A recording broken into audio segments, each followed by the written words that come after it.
মানব সৃষ্টির ব্যাপারে নির্ভুল তথ্য যদি পেতে হয় তাহলে কার কাছে যাব? জোরে কোন। আল্লাহর কাছে যেতে হবে। আর আল্লাহর কাছে না যাইয়া মানব সৃষ্টির রহস্য যদি জানতে যাই ডারউইনের কাছে, তাহলে আপনার মামু হবে সুন্দরবনের বান্দরেরা। ঠিক কিনা? বান্দরেরা হবে মামু, শিম্পাঞ্জি ওরাং ওটাং হবে আপনার নানা আর দাদা। তার কারণ ডারউইন সাহেব বলেছেন মানুষ এর পূর্বপুরুষ হলো বাঁদর, শিম্পাঞ্জি, ওরাং ওটাং। এটা হলো তার থিওরি অফ ইভলিউশন। এই বিবর্তনবাদের থিওরি পেশ করতে গিয়ে তিনি বলেছেন মানুষ হলো বান্দরের জাত। আরে বেটা, তুই বান্দরের জাত। নিজের লেজ কাটিয়া সকলের লেজ কাটা আরম্ভ করতে যাচ্ছে। কি পাগলের পাগল, মানুষ হয়েছে বান্দরের জাত। আশ্চর্য কথা। কেমনে কইলে? তো বললো যে শিম্পাঞ্জি দেখছে, তো সে শিম্পাঞ্জি দেখে তার মনে হয়েছে যে মানুষ ওইরকমই তো দেখা যায়, তো মানুষ বুঝি বান্দর থেকেই আসছে। আমি বলি পৃথিবীতে এমন পাগল আমি কোনোদিন দেখিও নাই, শুনিও নাই যে কোনো পাগল পাবদা মাছ দেখে বলেছে যে এটা হচ্ছে বোয়াল মাছের পূর্বপুরুষ। টাকি মাছ দেখে কোনো ছাগলেও বলেছে আজ পর্যন্ত যেটা হলো শোল মাছের পূর্বপুরুষ। পুঁটি খাইতে খাইতে আস্তে আস্তে বিরাট শোলে পরিণত হয়ে গেছে, কোনো পাগলেও বলেনি। আচ্ছা, মেনে নিলাম ডারউইন সাহেবের থিওরি, মেনে নিলাম এক সেকেন্ডের জন্য যে বান্দর থেকেই মানুষ হইছে। এখনো তো বানর প্রজাতি আছে না? শেষ হয়ে গেছে? আছে কিনা? তাহলে সুন্দরবনে যান, যে দেখুন কোন বাঁদর কি এ পর্যন্ত দেখা গেছে যে কোমর পর্যন্ত মানুষের মতো হয়ে গেছে? আর একটু দুধ আর পনির আর একটু এই শুটকি মাছ লোট্টা ফিশ খাওয়াইলে আর কদিনের মধ্যে এই বান্দরটা মানুষ হয়ে যাবে। হয়েছে এরকম? বাঁদরের 12 আনা মানুষ হয়ে গেছে, 14 আনা মানুষ হয়ে গেছে, আর অল্প একটু বাকি। এরকম দেখা গেছে কোথাও? দেখা যায়নি। এগুলি পাগলামি কথা, পাগলামি কথা।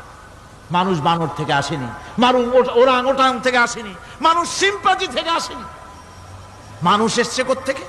এটা জানতে হলে, এ নির্ভুল তথ্য জানার জন্য আসতে হবে কোরআনের কাছে। কার কাছে?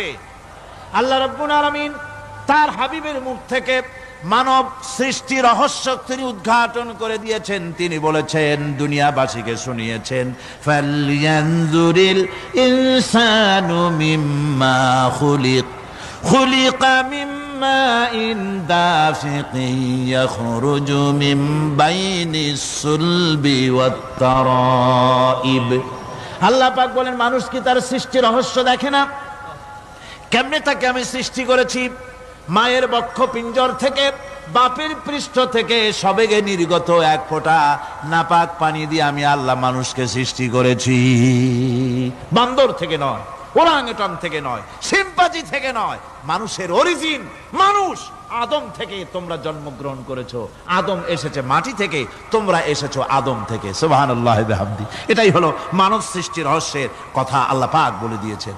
অন্যত্র আল্লাহ বলেন, ইন্না খালাকনাকুম মিন তুরাবিন সুম্মা মিন নুতফাতিন সুম্মা মিন আলাকাতিন সুম্মা মিন মুদগাহ। নিষ্প্রাণ মাটি থেকে তোমার উৎপত্তি হয়েছে, আর এই নিষ্প্রাণ মাটি দিয়ে তোমাকে তৈরি করা হয়েছে। এগুলি মাতৃগর্ভের ভিতরে গিয়া নাপাক পানি ফোঁটা জমাট রক্ত হয়েছে, গোশত হয়েছে, তারপরে মানুষের আকৃতি দিয়েছি, আর এরপরে বাচ্চার আকারে মায়ের পেট থেকে আমি আল্লাহ মানুষ করে তোমাকে বের করেছি। সুতরাং মানব সৃষ্টি রহস্যের কথা বিজ্ঞানের সাথে যেটা সাংঘর্ষিক হবে কোরআনের সাথে, আমরা সেটা মানতে পারি না। আমাদেরকে মানতে হবে মূল জ্ঞানের কিতাবটা। মূল জ্ঞানের কিতাব কোনটা? জোরে কোন তো কোনটা? কোরআন। এখানে সব কথা আল্লামাল কোরআন। কোরআন শিখিয়ে মানুষকে আল্লাহ পাক সবচাইতে বড় দয়া করেছেন, এর থেকে বড় দয়ার হয় না। কোরআন শিখিয়েছেন আমাদের, যার মধ্যে সমস্ত তথ্যের কথা আল্লাহ পাক বলেছেন। The universe and doctor Einstein বইয়ের ভিতরে লেখা হয়েছে যে একদিন এমন হবে যখন ধীরে ধীরে সূর্য তার আরো হারিয়ে ফেলবে, চন্দ্র নিষ্প্রভ হয়ে যাবে, আর পৃথিবী আস্তে আস্তে তার গতি হারিয়ে ফেলবে। একথা আজকের বিজ্ঞানীরা অথবা আজ থেকে কয়েক বছর আগের বিজ্ঞানীরা একথা বলছেন। কিন্তু রাসূল করিম সাল্লাল্লাহু আলাইহি ওয়াসাল্লামের মুখ থেকে আজ থেকে 1400 বছর আগে, যিনি বিজ্ঞানাগারে মোটেও পড়াশোনা করেননি, লিখতে জানেন না, পড়তে জানেন না, সই করতে জানেন না, বিজ্ঞান আজ যে কথা বলছে সেই কথা 1400 বছর, 1500 বছর আগে রাসূল করিমের মুখ থেকে আল্লাহ পাক বলছেন।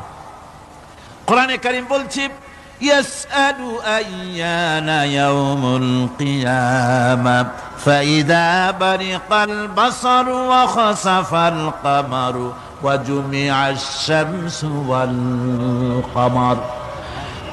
হে রাসূল, রাসূলের কাছে জিজ্ঞাসা করে কিয়ামত কবে হবে? আল্লাহ পাক বলেন, বলে দিন যেদিন চন্দ্র তার আলো হারিয়ে ফেলবে, যেদিন সূর্য তার আলো হারিয়ে ফেলবে, আর চন্দ্র আর সূর্য সব একাকার হয়ে যাবে। হাজারা বলছে চাঁদে আলো থাকবে না, সূর্য আগের থেকে তার উত্তাপ এবং আলো স্তমিত হতেছে এবং হতে হতে এমন এক পর্যায়ে আসবে যখন সূর্য আলো হারিয়ে ফেলবে। বিজ্ঞানীরা গত 4-5 বছর আগে এ বক্তব্য রেখেছেন, কিন্তু 1400 বছর আগে বিজ্ঞানের লালনাগারে লেখাপড়া না করে হুজুরের মুখ থেকে আল্লাহ কথা বলে দিয়েছেন। তাহলে বিজ্ঞানের আসল কিতাব কোনটা? জোরে বলেন কোনটা?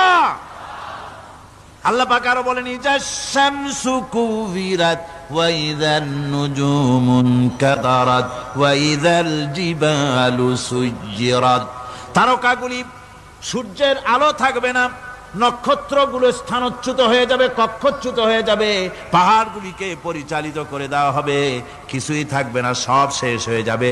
বিজ্ঞানীরা আজ বলতেছে যে সব শেষ হয়ে যাবে, কিছুই থাকবে না, সব শেষ হবে। বিজ্ঞানীরা বলতেছেন, কোরআন অনেক আগে বলেছে কুল্লু মান আলাইহা ফান ওয়া ইয়াবকা ওয়াজহু রাব্বিকা যুল জালালি ওয়াল ইকরাম। সব শেষ হয়ে যাবে, বিশ্বে যা কিছু আছে সব লয় হবে, ক্ষয় হবে, ধ্বংস হবে, কিচ্ছু থাকবে না, থাকবেন শুধু আল্লাহ সুবহানাহু ওয়া তাআলা। সুবহানাল্লাহি ওয়া বিহামদি। কোরআনে কারীম এ কথা বহু আগে আমাদেরকে জানিয়ে দিয়েছে। সুতরাং আসল জ্ঞানের কিতাবটাই হচ্ছে কোরআনে কারীম।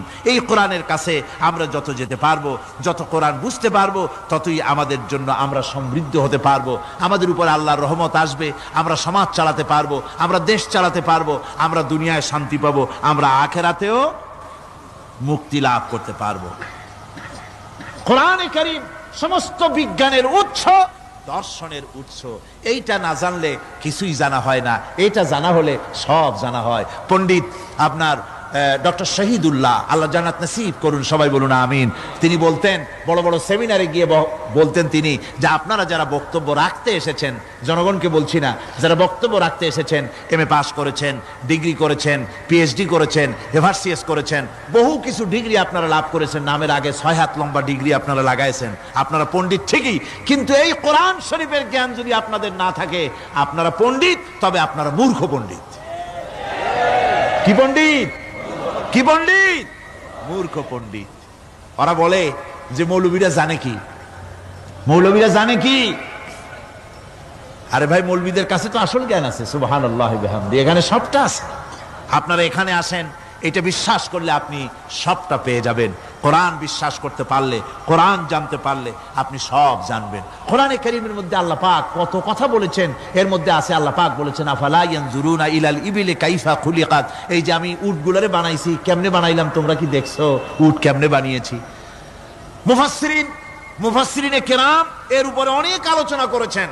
তারা বলেছেন যে উট মরুভূমির জাহাজ, তারপরে উটের পিঠে একটা চুট আছে, কোন কোন উটের পিঠে 2টা চুট আছে, মাঝখানে বসে একটারে হেলান দিয়ে আর একটা ধরে বসা যায়। আমি দেখছি 2টা চুটওয়ালা উট, আফ্রিকান উট আমি দেখেছি, যে চুট সুবহানাল্লাহ দেখলে অবাক হয়ে যেতে হয় যে আল্লাহর কি কুদরত। উটের পৃষ্ঠে 2টা চুট, মাঝখানে আপনি বসবেন, পিছনেরটা একটা সোফা সেটের মতো, পিছনে হেলান দিলেন, আর সামনে যখন সে মরাল সম চড়াই উত্তরাই পথ দিয়ে নামা ওঠা করবে, তখন আপনি যেন পড়ে না যান সেজন্য সামনেরটা বুকের সাথে জড়ায় ধরবেন। এরপরে কি সৃষ্টি আল্লাহর, সুবহানাল্লাহি ওয়া বিহামদিহি। জিরাফগুলি দেখুন, জিরাফগুলি তার মাথা কত বড় উঁচা। লন্ডন জুতে জিরাফ দেখলাম, সেই জিরাফের দেহ থেকে তার মাথাটা 22 ফিট উঁচা। মানে সে যদি নিচে দাঁড়ায়, 3 তলা বিল্ডিং এর ছাদের উপরে নাস্তা দিলে তো নিচে দাঁড়ায় খাইতে পারে, এই অবস্থা। সেই জিরাফে পানি খাবে কেমনে? মাথা হলো অত উঁচায়, পিছনের ঠ্যাং 2টা খাটো, সামনের ঠ্যাং 2টো উঁচা, এখন পানি খাবে কেমনে? ওই মাথা নামাইতে গেলে ঠ্যাং তো অনেক উঁচা। আল্লাহ পাক এমন সুন্দর ব্যবস্থা করলেন, সামনের 2টা ঠ্যাং এভাবে সরায় দেওয়ার মতো। ও যখনই পানি খায় দেখলাম 2টা ঠ্যাং অনেক ছেড়ায় দেয়, দুই দিকে ঠ্যাং চলে যায়, তখন মাথাটা সহজে নিচে নামায় আসে, পানি খাইতে পারে। এই সুযোগগুলি আল্লাহ সুবহানাহু ওয়া তাআলা তিনি করে দিয়েছেন। ওমা কুন্না আনিল খালকি গাফিলিন, আমি আমার সৃষ্টি জগৎ সম্পর্কে অমনোযোগী নহি। সুবহানাল্লাহ বিহামদিহি। ভল্লুকগুলি কি বিরাট বিরাট এক একটা ভল্লুক। শ্বেত ভল্লুক দেখেছি, কৃষ্ণ ভল্লুক দেখেছি, হাঁটতেছে মনে হয় যেন পায়ের তলায় হাফসুল করা, ঠিক জুতা পায়ের তলাটা যেমন দেখা যায় ওই রকমের তলাটা, গায়ে একেবারে পশম। লোক ওই বরফের দেশে থাকতো, সাথে শীত কষ্ট না পায় সেই জন্য আল্লাহ একটা কম্বল ওর গায়ে জড়ায় দিয়েছে, অটোমেটিক কম্বল। সুবহানাল্লাহ বিহামদিহি। তো উট, আল্লাহ বলছেন উট কেমনে বানাইছি দেখছো?